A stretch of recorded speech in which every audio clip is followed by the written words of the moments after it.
একটি বিশেষ ঘোষণা, রেলের পক্ষে সর্বসাধারণের মিছিল আগামী ৪ আগস্ট রবিবার লাহাবাজার থেকে চটি।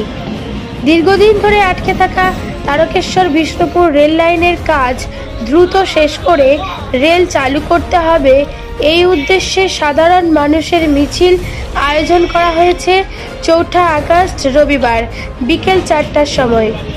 নারী পুরুষ নির্বিশেষে সর্বস্তরের মানুষ যারা রেল চান সবাইকে এই মিছিলে যোগদানের জন্য আহ্বান জানানো হচ্ছে।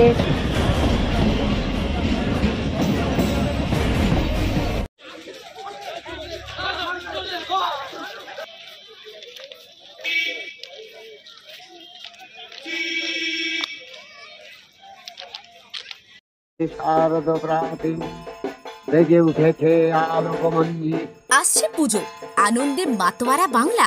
পুজোর দিনে ২,০০০ থেকে ৫,০০০ টাকার ক্যাশ প্রাইজ জিততে চান? সুযোগ দিচ্ছে নিউজ বাংলাদেশা। অংশগ্রহণ করুন এক মজার কন্টেস্টে আর জিতে নিন আকর্ষণীয় উপহার। চোখ রাখুন নিউজ বাংলাদেশার পর্দায়।